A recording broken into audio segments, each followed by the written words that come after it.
Oops. Technical difficulty. Here we are. Howdy. Welcome to episode 10. We hit double digits of the Watching Privacy show. And, I'm glad you played that music twice because I was just thinking when it was playing the first time that the music is really like getting on me. Like it's a good ringtone music. It's good, like just, very nice and upbeat. So maybe we'll run that video or that audio clip a little bit more often now. We'll play it on the outro too. We'll make sure we play it on the way out so it gives you a good feeling going into the weekend. Gotcha. Maybe we'll subliminally put like a like, share, subscribe into that audio somehow. All right. Okay. but let's get started. We got Brett and Raju with us, and I think we should dive into this week in privacy at first and see what we've got. Let's see. First up, I think was I guess maybe more news from later last week, but we were talking about Apple is coming up with a plan for state IDs to be linked to your Apple Wallet. And, I feel like most of the time the stories we talk about might be a little bit kind of on the apocalyptic side of things. But I actually think this is kind of a good thing. I saw some counter takes to it, which I didn't really understand too much. But after I dived into it, the way they were setting it up, there's like a biometric, barrier. So like if you hand your phone to a cop, they can't like snoop through your phone, which I think is the immediate kind of concern. And honestly, I think this might even protect privacy in a sense, because normally when you hand your ID to anybody, and some of those scanners that people will have, you don't know what information is coming off that ID. Here, the phone will tell you what information that reading device is requesting, like if it's just name and birthday, or name and driver's license number, or name, driver's license number, birthday, and address. So like the fact that level of control is there, I find it to be almost a better thing. But what do you guys think of this? I think some schools implemented something similar as well. I don't like carrying around a wallet. So one less thing from a convenience perspective makes sense to me. And if it helps privacy, it sounds even better. Was there any kind of backdoor nefarious stuff, or was this just an all-around actually surprisingly good story? I actually like the move. The move is it is implemented very similar to Apple Pay. And that's a good thing. One of the things I like about Apple Pay is you don't have to hand over a credit card to someone else. The same case here, if it's the same implementation, and it is, you don't have to hand over your ID card to someone else. Authentication is on your side. Information is just passed between systems, and you approve whether you want to pass it or not. I don't see many downsides to it, if any. So I think it's a pretty solid implementation, privacy protecting. Yeah, me too. I like it. Mainly, I think I'm like you, Tejas. I hate having to carry around a wallet. The less I have to lose, the better. And I've lost the wallet more than once. And the pain and agony of having to get cut off all your cards, have to get your driver's license again. I mean, anything that helps me to avoid that. And I'm already used to. I have iPhone. I'm using Apple Pay. It works great. I have a number of my credit cards I have in there, so I think it's good. I mean, of course, there are things that could always happen with this, but net, I think it's good. And I'm with you, Tejas. I didn't quite understand this dude. He just doesn't like Apple or something, but he was dangerously stupid. I don't know if it was. I didn't see it like that. I thought it was. It's a convenience, and it's a way to carry less on my body to lose. That's what I mean. I feel like headlines are getting crazier and crazier. How convenience for an ID card is now a democracy issue. It's like, call it privacy and security, but I mean, I don't know if it's really related to democracy that much. But I mean, from the privacy perspective, but even just the security perspective, like Raju was mentioning, that tap to share information is, I think, underrated. I have a kind of a crazy story on a tangent.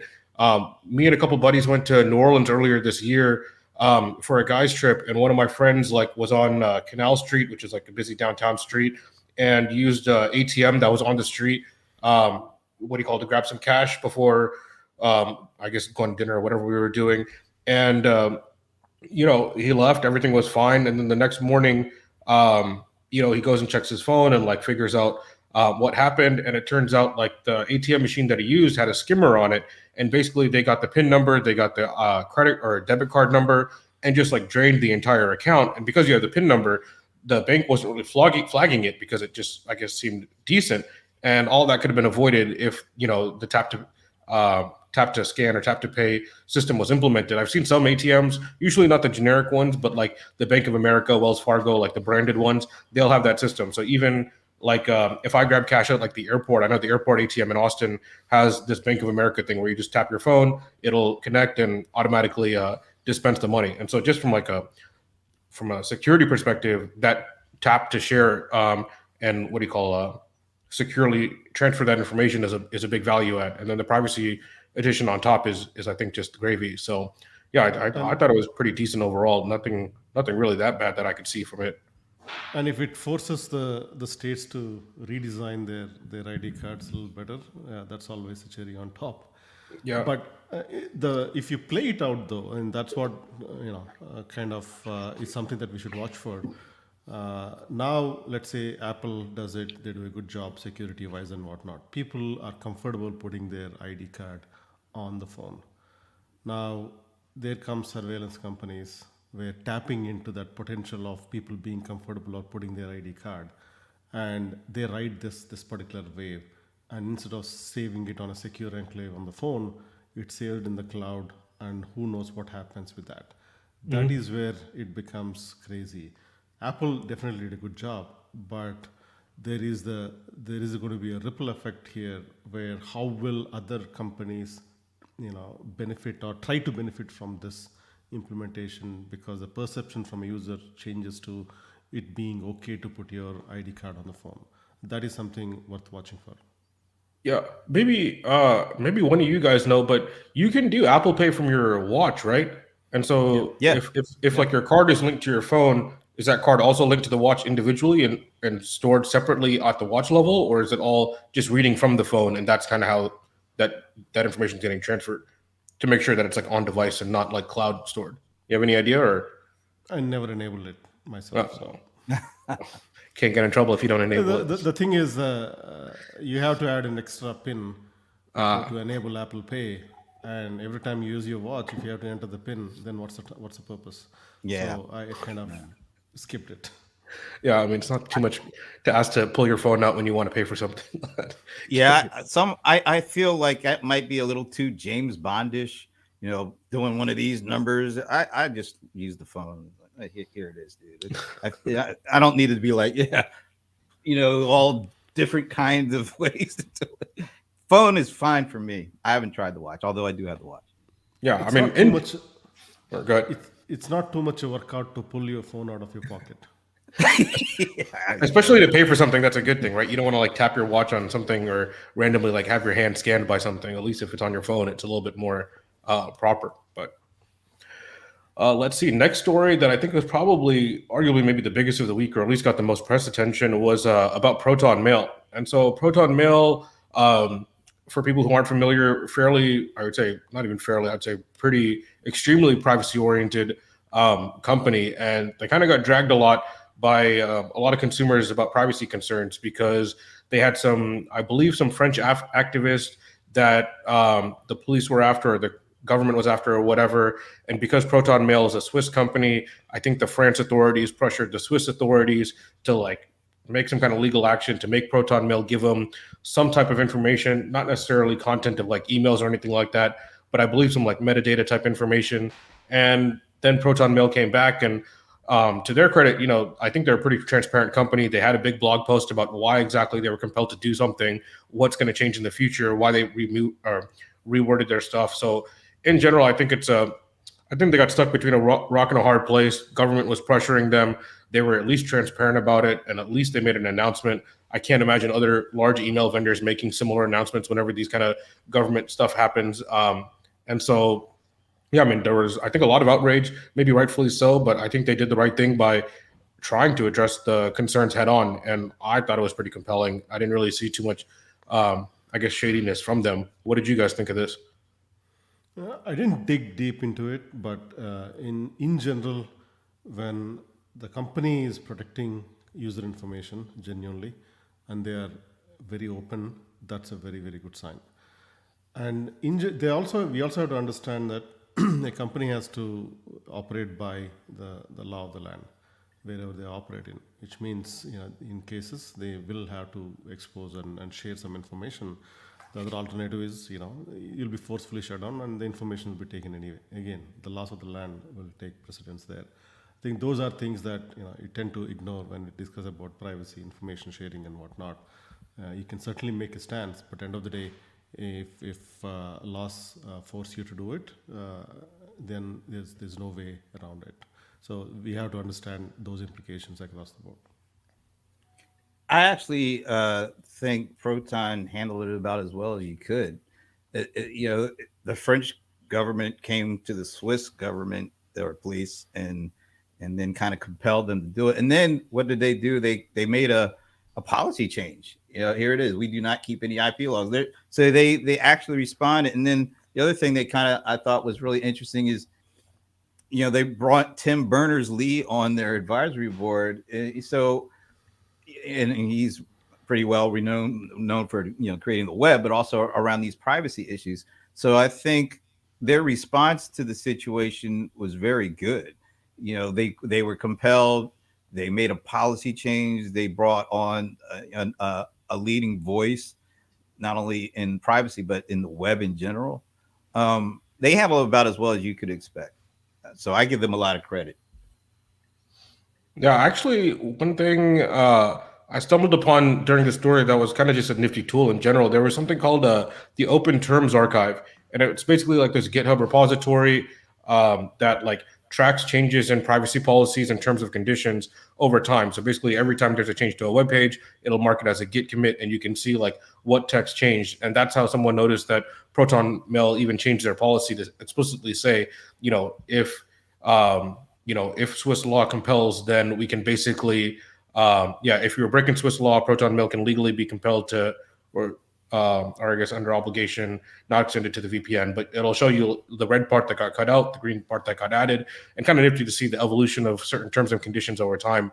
I think tools like this are great. It's good to just see, a lot of times you might look at terms and conditions or these privacy policies as like a snapshot in time, maybe when you first sign up, but how they evolve, I think, tells a better story about that company, right? You could have a very strict privacy policy in maybe the early stages of a company, but as maybe you go investors or you go public or you become bigger and bigger, and your revenue models basically diversify, you might have that evolving privacy policy, and you might have checked it once, and you might have got some small pop-up in the product saying, our terms have updated. But I mean, would you actually read it, and would you actually know what changed line by line? Not really. So I think projects like this are a pretty good thing in general. And hopefully, I guess more people use it or stuff like that. But you can probably just Google it, Open Terms Archive, and it takes you to like a GitHub account and stuff like that. But yeah, just a kind of a nifty tool in that regard. And then I guess shifting gears a little bit, there was Ars Technica story on WhatsApp and end-to-end encryption.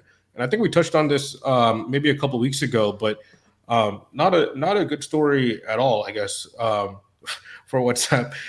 Basically, long story short, WhatsApp has a feature where you can like report a message. So technically, messages are encrypted end to end. So if me and Brent are WhatsApping each other, technically no one should be able to see it. But if I report a message that Brent says as, hurtful or abuseful or hateful, like if he says the Cowboys suck or something like that, and I flag it, then that message will basically go directly to Facebook, and it breaks the encryption essentially, and it downloads like a local copy of that message and will shoot it over. And what the Ars Technica article kind of goes through is basically, there's no reason why that stuff can't be automated, right? So one quote they had in the article was like, the platform could basically perform automated AI-based content scanning of messages and forward automatically flagged messages to the platform.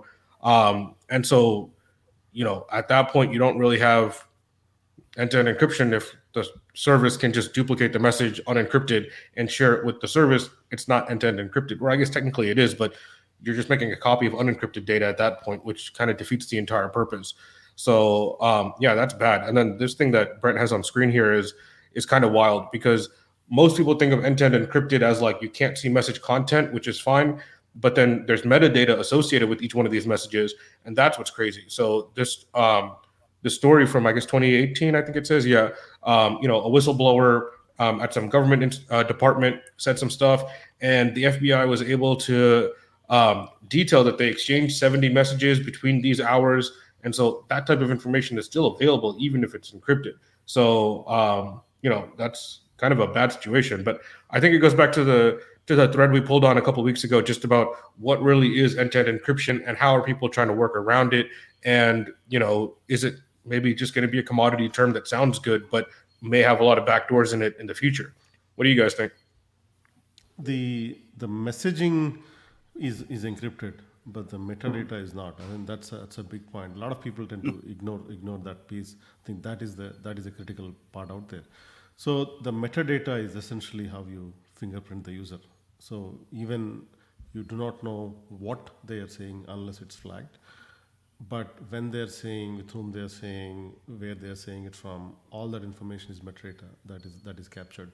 Just like the fingerprinting is done on the browser or system level, you have the same metadata that gives you the same information out there. The content of the message may not be available, but a lot of useful information surrounding it is. That's an important thing that we tend to ignore.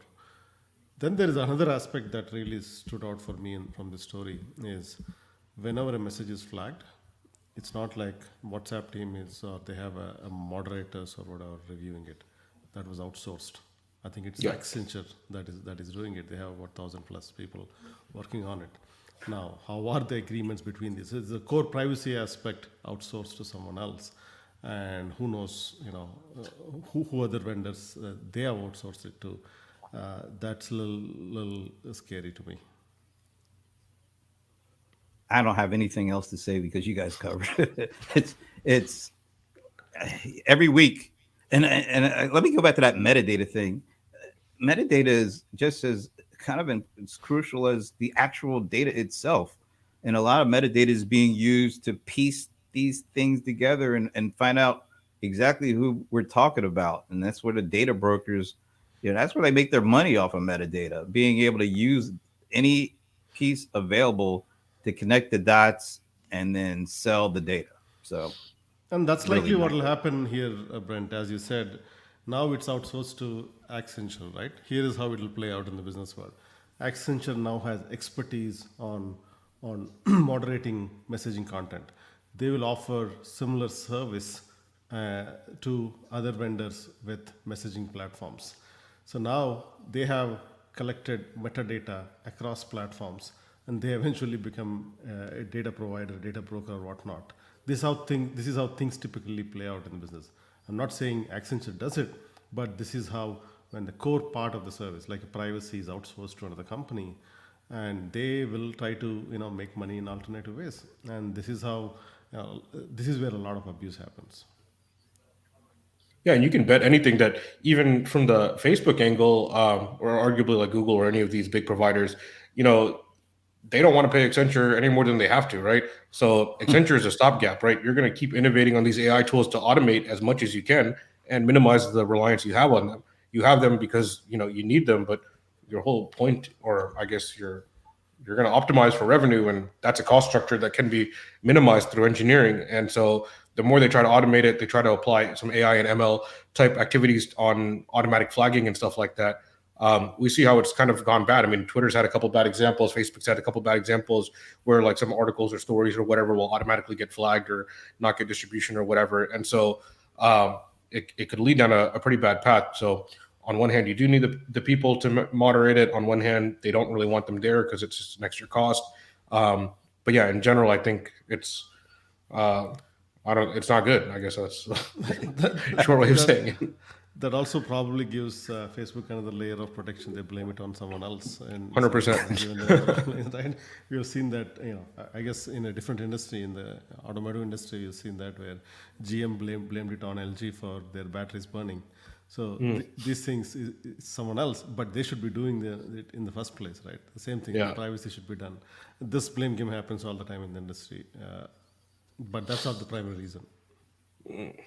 And then the last bit of news, I think, before we go into a deep dive, I think is, here on this, Epic is testing Apple with the request let them launch in Korea. So as we covered last week and on the show, basically Korea passed a law that said, like, app stores like Google and Apple have to allow third-party payment solutions. And so now Epic is like, let us launch there. And I think this is breaking. It just happened this morning, I guess, or maybe yesterday, whatever, last night. And so yeah, they asked for it. Does it happen? I don't know. I think it'll be interesting to play out. But any feelings or just a coin toss? I think Epic is really getting on Apple's nerves, and they're certainly pushing it, and that's a good move. I think the only good things that came out of this, and Apple will be forced to comply in this case. I don't think there's any way out. If not, that will result in a different battle altogether, and it's just a matter of time before each country have their own specific law, and all of these will start to play out very soon. Again, as we discussed earlier, the virtual walls are going to come up at the country level, especially for some of the key countries very soon.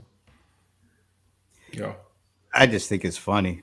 I mean, it's I don't know if funny is the right word, but it's maybe entertaining. Seeing Epic, like you said, I think they are getting under Apple's skin, and it's like a shrewd move what they're doing. It's almost like yeah, all right, you said you're gonna do this. Let's try it out over here, and see how you guys handle it over here.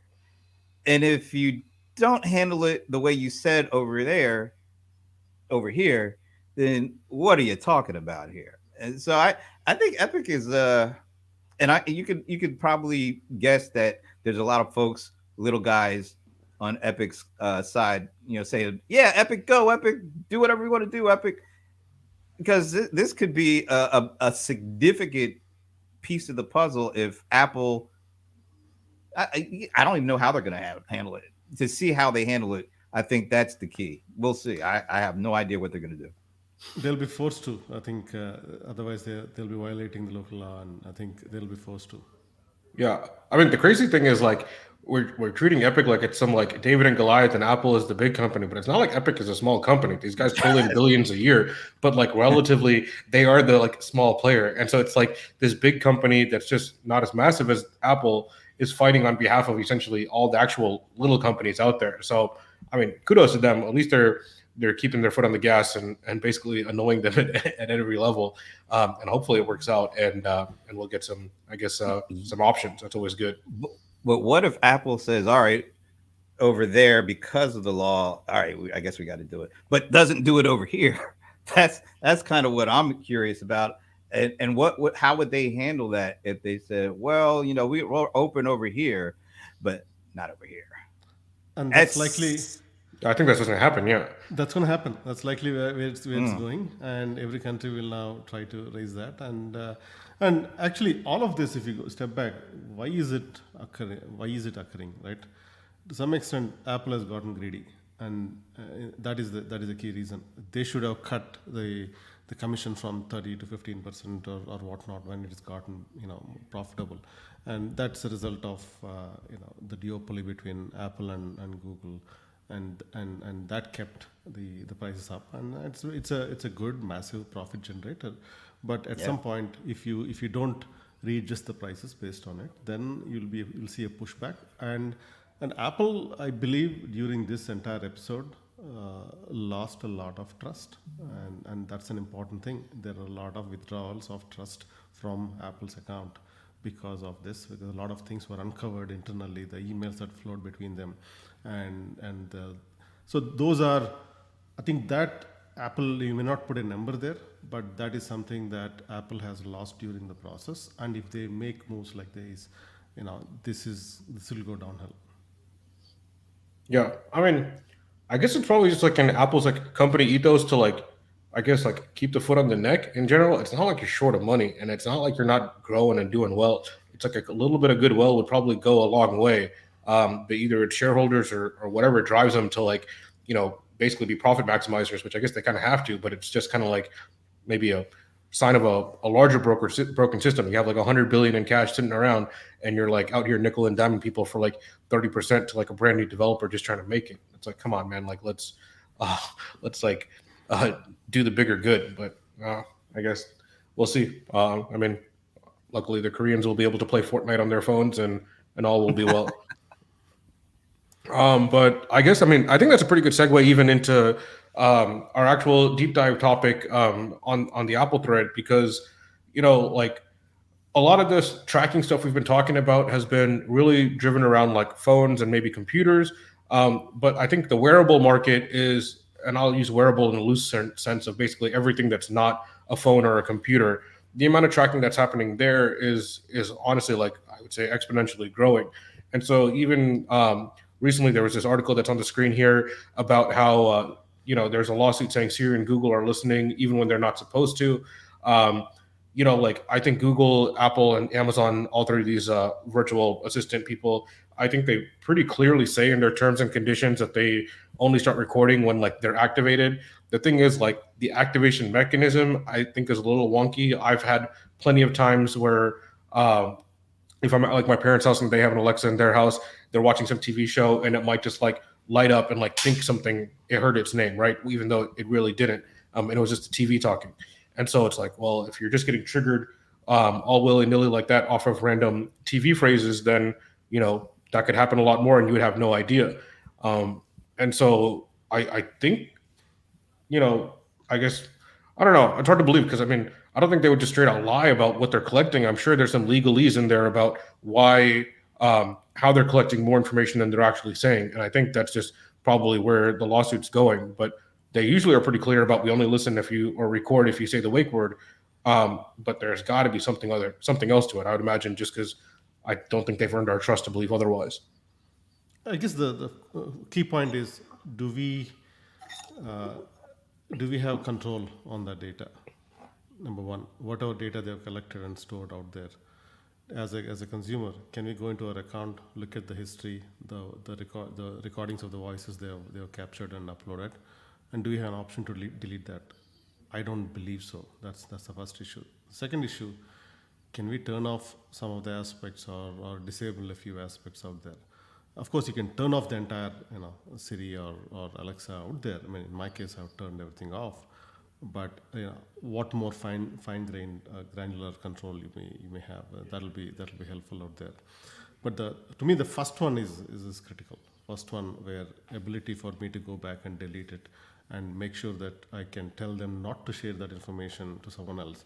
Who knows, they may have some other third party that they outsource this, who's training the algorithms for improving their voice systems to whatnot. That might be happening. But this is where the consumer has to be in control. I think that is what is missing at this point.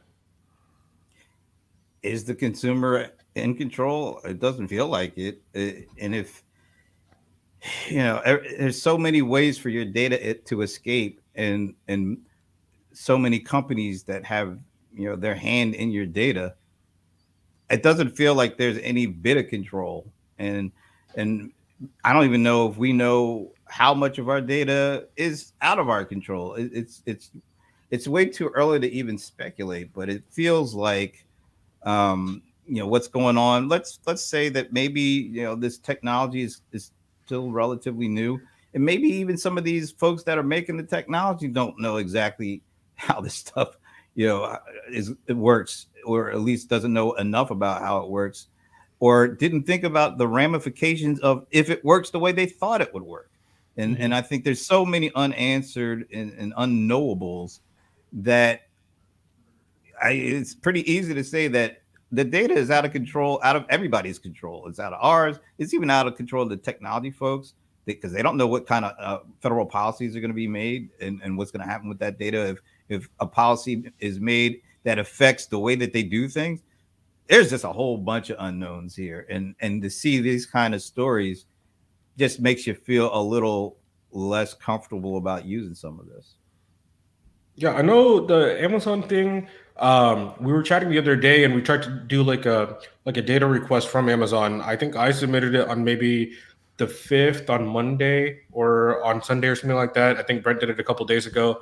I'm still waiting 5 days to get my data dump, which is, I think, a very long time.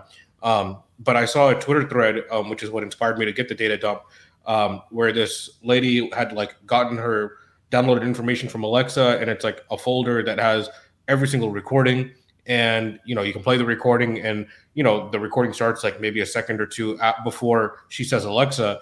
And so she says like, Alexa, like turn the lights on, and then you hear like the toilet flush in the background, and she's like, well, this is kind of embarrassing. But obviously that all got captured. So I mean, I think the data download aspect, maybe some companies are better about it than others, especially the bigger ones who kind of are scared about legal ramifications. But the deletion aspect, I think what Raji touched on, that's up in the air, right? Like you can maybe delete it from like your viewing from your side of things, but it doesn't delete it from their side of things in terms of using it for algorithms and other use cases. It's just like, all right, cool. Well, it's no longer seen on your account. I think like even Amazon has this thing where like, every time you look for or search for an item on Amazon, it'll be like your browsing history that they have on Amazon that you can go through every single item you search for, and you can clear it. But it's very clear about saying that you're clearing it, you're not deleting it. And I feel like that kind of like word trickery is just like, you have no faith that that's actually what's happening. Is it deleting it, locally? Is it tied to my account? Are you deleting it from all future recommendations you're going to do to me? You have no idea, right? Because it's always buried in just a bunch of legalese usually. And that's kind of, I think, one of the bigger problems, because there's just no transparency and like, just be straight in what you're doing. And I think people would probably be okay with it and make the trade-off, right? And the people that won't, those are people who probably have ad blockers and like whatever, are already trying to circumvent the system. And that's pretty much it. But yeah, I guess the Amazon data dump was wild, because you can imagine how many fingers Amazon has its hands in, from like your Prime Video watching history, your Echo downloads, your purchase history, your addresses, your payment information, your browsing history, all that stuff tied in, which is probably why this data dump is taking quite some time, because they probably have to like pull it together from like 50 different services, or they probably just hope you forget about it. And, if we wait, I think they have like 7 or 14 days to comply with the request. So they probably purposely wait until the last day, and then maybe you forgot about it, maybe you didn't. But I can imagine someone making that business decision.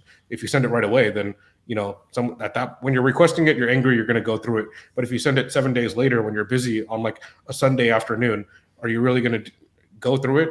I would not be surprised if that's how they schedule out those sendings and informations. But once I get my hands on one of these, I think we should do like a little series of like downloading information from popular services and kind of just seeing what type of information is really being stored and captured. An interesting one on a completely tangent here is I got my information from like my tile trackers, like those like suitcase luggage Bluetooth things that go around. And that was surprisingly, it was a painful process to even get the information. I had to like contact support, explain to them that I want a dump of my information. The guy was like, "What are you talking about? We don't collect information." And I'm like, "Dude, are you lying to me? Like, go get a supervisor. There's no way you don't collect information. There's something you have on me. I want to know what it is." And then I like had to link the terms and conditions from their website and say, "Give it to me." So finally he puts in the request. I get it like a week later, and it's like this disgusting spreadsheet of like the worstly formatted data in the world. But it wasn't very comprehensive. It was like, just last known location, contact information for like my account, and pretty much that was it. But just like, I'm talking like probably 50 to 60 columns that the information was spread across. And like, then there's like random hex values and hash values and stuff like that. So then I don't know exactly what it's connected to or where it's been used. But I think one of the bigger problems kind of is just, one, easily getting that information, and two, like how they try to game the system to make you not want to get it or not really want to go through it. I don't think most people would spend that effort. So kind of bad. At some point, we have to ask: are always on microphones a good thing? Yeah. How much time? How many times in a day do you interact with it? And how much time is it recording on a daily basis? That's a good metric that's worth looking at. And in my case, initially when I had it on, I probably was asking 1 or 2 queries in a week, if not a month. Yeah, exactly. I basically turned it off, but it has a lot more information, maybe several days worth of information about me it is collected, and that I don't know if that is helpful at all. Now the second aspect to it is that has become a common these days, where everyone has a device like that in their home, and more importantly, it is also being embedded elsewhere, embedded in TVs, embedded in speakers and whatnot. And that's another part where the consumer may not even know that there is a so-called voice assistant embedded in there listening to all of these, because not how many people know every single feature that their gadget has come down to. A gadget is using. And then there is, of course, Amazon. I think this week Amazon I heard that is launching TVs. You can bet that they're embedding Amazon Alexa in there, and what kind of recordings will be there, maybe your every channel request or whatnot. And the amount of time it takes to download your data after you have your Amazon TV, it's probably going to be extended by another week. But these are becoming inevitable. But that also means it's taking the privacy away, where all your recordings are back there. I think that's a But perfect segue to or go ahead, Brett. I just going to ask Taze, do you feel better, submitting the request and having to wait 7 to 14 days, or do you feel better if you hit a button? Yeah, we deleted it all. It's all gone. Don't worry about it. And There's like a big winky you're face like, like emoji at the end of it. it's like, yeah, it's gone. Don't worry about it. Yeah. I really felt better. I think maybe a couple of years back when I pulled out my Amazon Alexa and put it in trash. Wow. You can't just pull it out and put it in the trash. You have to like factory reset it and like make sure that it's not tied to your account. Otherwise, now someone's running around filling up your Amazon account with their request. Wow. This segment got dark, dude. Well, I mean, I think it's going to get a little darker because our friends at the privacy company Facebook has announced or launched their glasses, which is going to be just the most amazing thing in the world. Where, I mean, what else is there to say? There's glasses with cameras on them, and you walk around recording stuff. So I can't imagine this to be an invasion. But I think it goes along the thread that Raji was talking about, where there's devices that you don't even know are collecting information. I think we hinted on this on maybe one of the very early episodes where, you go to somebody's house and that person's house may or may not be privacy secure in terms of like the devices that are connected to the network that are scanning other network devices, the apps that are using that are scanning local network for local devices. And so this is kind of another one where, most of the time people think, at least my privacy is in my hands. And if I care about it, I care about it. If I don't, I don't. But these kinds of things like speakers and these glasses, that's completely like outward facing, right? Because every time anyone goes into a home that has an Alexa, you're basically putting your privacy at risk. And here, if you happen to see one of these people with these Facebook glasses in front of you, you have to think twice and like see about it, right? I mean, Snapchat had these a while ago. It didn't work out very well for them, I don't think. These guys are trying it. The funniest take I heard on it was there's nothing like a monopoly like Facebook teaming up with another monopoly like Luxottica to make these glasses. It's just a match made in heaven. But yeah, I mean, technically there's a light on there that shows if you're recording, but clearly this is the first step of trying to do this. And then there's no like AR capabilities or augmented aspects to it. So it is pretty basic like camera recording that I think streams to Facebook or either saves on your phone and then uploads to Facebook, but something along those lines. But I guess who's asking for this? Well, what's kind of scary about this is my glass frames are Ray-Ban, so I might actually already have this going on. I don't know, but it's kind of at least they try to make them look stylish. Remember the Google glasses? Those things look terrible. At least they're giving you surveillance with style here. So that's kind of the way I look at it. And I'm being totally tongue in cheek here. I would never. I can't imagine wearing that. We're gonna make that a clip right there for you, Brett, and we're gonna say you were the first user. You got like a beta version delivered to you. You've been wearing them this whole time. We'll have a new like POV version of this show coming directly from his face. What he sees, it'll be a whole new thing.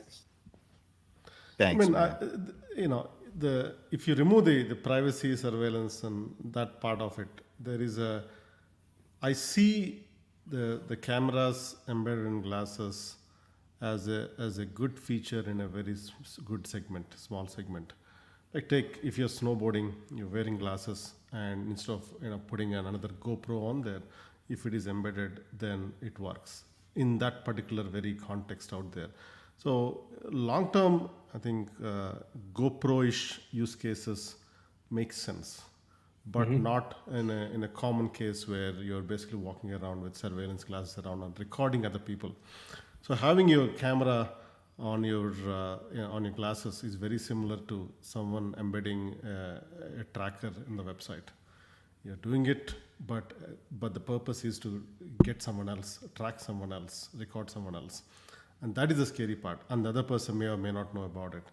and I think Facebook is making it illegal to hide one of those the lights out there or some such thing, so it's like you bought a device, but they are making it illegal to use the device in the way you like. There's some such language in their legal policy, I believe.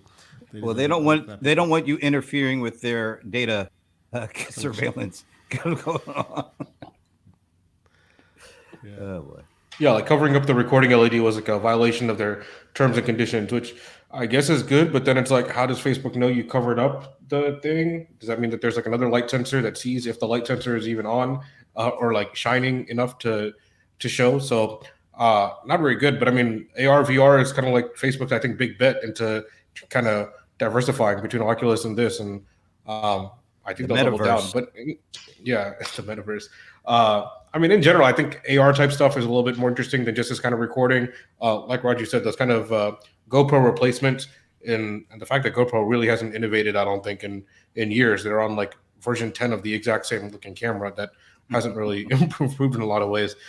If they came into this space, it probably would have made a lot more sense, and I think it could be really good to get these kind of point of views for certain things. But yeah, like not knowing when you are recording, and it's like, if you've seen the pictures on this thing, like that recording light is like extremely small, like the size of probably like a grain of rice.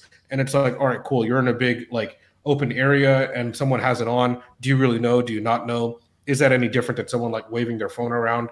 I guess maybe, maybe not. But it's just like, why? I guess it's really like, That's a deliberate design decision in this case. Yeah. Tejas. So it's like the small ad symbol you see in a Google search result, where the color keeps fading every iteration. So it's the same feature here. I mean, I think even this, like, I mean, from I think glasses are just kind of like the jumping point too, though, because I mean, even there was a big uproar when Google got Fitbit. I'm pretty sure that got finalized and everything like that about Fitbit data going around. There's, I mean, wearable, especially health device trackers are, I think, extremely emerging market in general. And one of the best takes on that in general was just like, almost every one of these companies will say that, well, first of all, wearable devices are not covered by HIPAA. So that's right off the bat, you're not really what do you call secured in that manner. But the bigger thing is, like, most of them in their privacy policies will say, like, we don't sell or share your personal information, whatever, right? But as we dug deep in a number of these episodes, that it's not personal information that's really that important. My name doesn't need to be tagged to it, but if they know my location, they know my IP address, they know my device fingerprint, and they match that up with 3 other sources, they know exactly who I am. And so whether they're sharing personally identifiable information or anonymized information, it's the same thing, which I think, again, is just like, I mean, technically they're not sharing personal information, so I guess they are saying the truth, but knowing that personal information can be coupled with other data sources to de-anonymize it, like we know, makes it a lot worse, right? Because imagine, if I was a pharmaceutical company and I wanted to target everybody in Austin, or let's see, in South Austin where I live, and who have X, Y, and Z conditions and are this age, they would easily have it. They might not have my name, but they know exactly the cohort that I'm in. And so I think this whole game of like personal information is just dumb, because like if you can narrow down that cohort to a size of 1 or 2 or 3 people, you are exactly targeting that individual. You're just not saying you are, right? So I don't know. I think it's this wearable thing is just a very snowball effect. They have, you're right. It has a snowball effect. And again, by the way, the Facebook Glass, one thing I was unsure is, one, it comes with microphone. That's definitely the case. Second, I don't know if the light will be on if they're recording it. I think it has to be on if you're recording. If you're recording even the audio part. Audio. I didn't know it was audio only. Yeah. Could be the next software update. Yeah. So that's your equivalent of your Siri or Alexa in there, right, in the works. Okay. Wow. Well, at least ProtonMail had a positive reaction or response to what happened to them. So We found some good stuff. Oh, the Apple license story. I thought that was still pretty Apple positive. license was good Yeah, too. Yeah. not all negatives. But yeah, we are hitting the about 45-minute mark, so we can probably wrap up and save the rest for next time. But let's see it. Yeah, I guess that's it. Like, share, subscribe, because that's the most important thing in the world. And what do you call? We'll see y'all next week. Go Rams.